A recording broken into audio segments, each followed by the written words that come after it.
Right, good evening, everybody. My name is Sarah. I will be your mediator for today. Mediation is voluntary, so this is an at-will thing. My goal today is to assist you guys in coming reach an agreement. Everything here is confidential. I will be taking notes. Those notes are confidential, but they will be shredded at the end of the mediation. The mediation will begin by each party giving uninterrupted statements as to why they are here. Also, if anyone is to say anything of hurt, harm, and danger towards yourself or anyone at the mediation or outside of here, I do have to report that. We do have the opportunity to caucus, so if anybody needs to speak with me outside of this, you can. You just kind of let me know and we'll take a break. What we discuss privately is also confidential unless you do decide that you want to disclose it with everyone else. Like I said, this mediation is voluntary. I have some agreements for you guys to sign, basically stating that you do have the authority to settle here today. Does everyone have the authority to settle? Okay, here you Ugh. It's a lot of spots on here. go. Just sign. Also, I ask that everyone please silence all devices. If you have any time constraints, let me know so that we can act accordingly. As let me reiterate that I am a neutral party, so I will not be taking sides of either party. I'm just here to facilitate the conversation. Do anyone have any questions? No, ma'am. No. All right. So we're going to start on this end. Please introduce yourself and tell us why you're here. My name is Deanna. I'm here because Mariah and I are roommates, but I don't agree with the company Mariah keeps. And if Mariah continues to bring this company around, and I don't agree with her bringing these individuals into my home, then I'm gonna have to move. But she cannot expect me to continue to pay rent if I'm no longer living here. Okay. And Miss Mariah, go ahead and introduce yourself.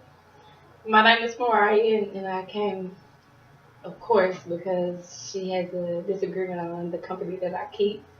But we had an agreement at the beginning that she pay rent for this amount of months. So I figured like if she do move, she do have to honor her agreement. Okay. And you, sir? What's my name? My name is Brandon, and I am here to settle this dispute between Mariah and her roommate. I'm stuck in between the two. Hopefully, we can get to a ending agreement so these two would have to break up. Okay. Okay, so let me get this straight, Dion. You're here. You don't necessarily agree with the company that Mariah keeps. And you are basically stating that if something doesn't change, then you will move. And you don't feel as though you should have to pay rent if you do move out of the apartment, correct? Correct, because I'm no longer residing here, which would mean I will be paying rent somewhere else. Okay. And Mariah, you're basically saying that you guys had an agreement and basically she has to honor that agreement. Okay. And Mr. Brandon, you're just here because you feel as though you're caught in between the two. Yes, ma'am. Okay.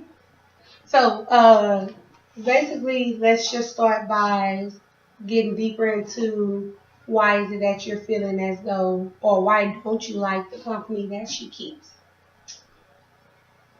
These two individuals are sexually active. However, we all work together, and then there's a third party in their relationship that he also entertains.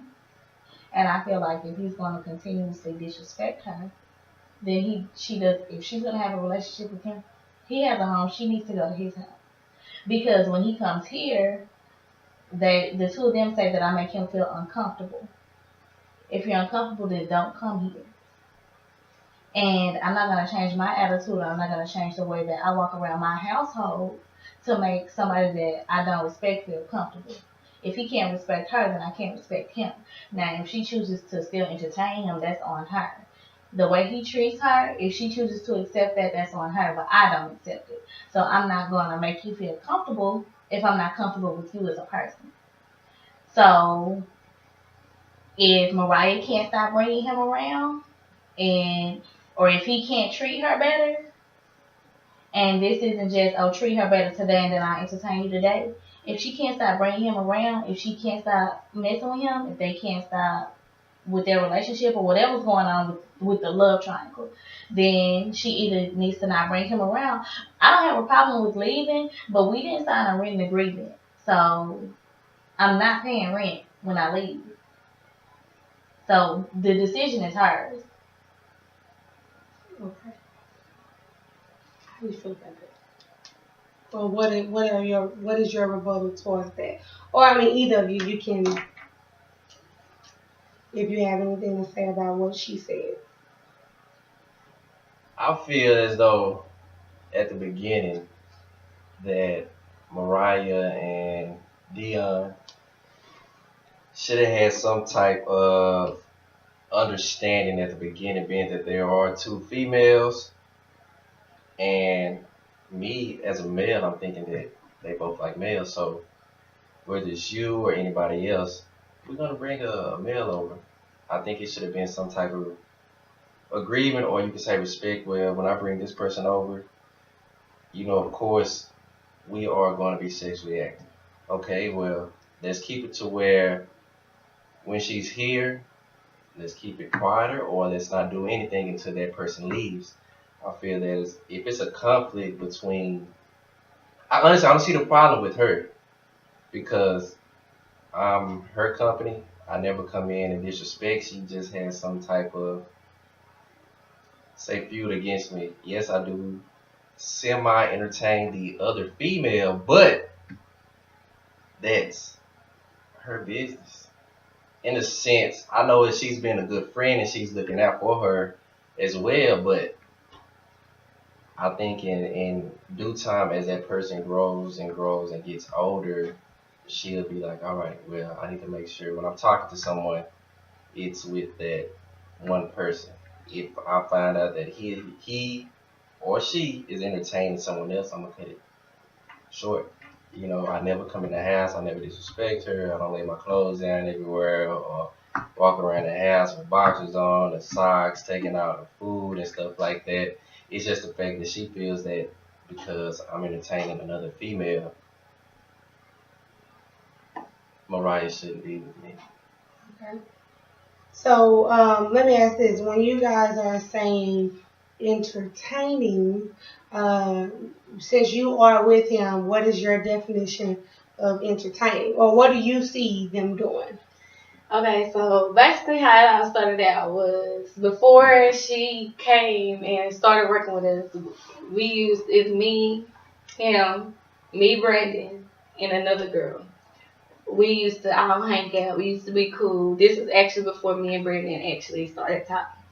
We all used to just be cool, hang out, eat, drink, go to the movies type shit, type stuff, and all that together, right? And so when me and Brenda decided that we were gonna be or make it to be to where we were gonna be together, start dating rather, then that's when the problem started coming. That's when our girl started, oh well, I can't hang out with, it can't be all three of us. I have to separate y'all and all this other stuff.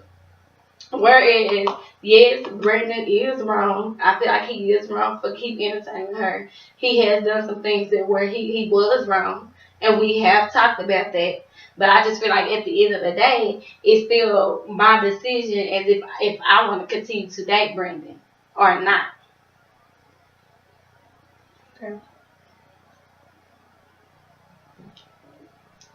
Okay, so basically, the relationship that you guys have is solely, it's a mutual understanding. You have discussed the entertainment of the other party. Now, how does that affect you? Because you just feel as though it's a disrespect thing, or is it more than that? It's just the simple fact that I've discussed it with her, and she's telling me that she's discussed it with him, and she's letting him know that she doesn't like it, and he's gonna do this and he's gonna do that to change the situation, and nothing is being changed. And then it's just like you're telling me, oh, I'm done dealing with him. I'm not gonna deal with him anymore. And then a couple of days later, you guys are back talking, and then you have him over or whatever the case may be. And then a few days after that, you'll see him and the other female going to lunch or whatever together. And then it's starting to cause not only friction in our household, but friction in the workplace as well, because we all work together. So it's just getting to one of those situations to where it's starting to look like these two girls are fighting over this guy, and he's basically sitting back with his feet up. And it's just like whenever he chooses, he can take his pick between the two. And I feel like as her friend, as her roommate, as her cousin, it's getting to the point to where it's disrespectful, and it's publicly disrespectful. Like, you're not doing it, he's not trying to hide it, it's disrespectful, and you're doing it in front of everybody. And this other girl she's doing it to prove a point. And so basically both of them are disrespecting you, and she's not only entertaining him, she's entertaining the girl as well. And I feel like if you bring her to the household, and then either one of them, if you bring him or her to my house, I don't feel like, if I don't want to speak to them, if I don't want to respect them in my house, at work it's different. But if I don't want to talk to them in my house, if I don't want to respect them, then I don't have to. But don't come to me saying that I make your company feel uncomfortable, because this is my house. If I make them feel uncomfortable, then you need to visit them at their house, or I can leave. And that's just it. It's just period, point blank. It's nothing else to discuss with me. Okay. Okay, so at the end of the day, your biggest thing is what she comes to you and say, right? As far as how she feels as though they feel that you're being disrespectful towards them. Because I don't say, if they speak to me, I don't speak back. Or if they say, hey, we're going here, you want something back, or I go in my room and I close the door. I don't affiliate myself with them at all. And you have a problem with that? Well, they just want to know, well, why she acting like that, And she's saying, oh, well, they want to know why I don't like them. And then it's just like, when I say I don't like them, and then they're here and they're bitch, we gotta start up. No. Because bitch, you looked at her when I said that. She looked at her when I saw that. Tell your teacher sorry.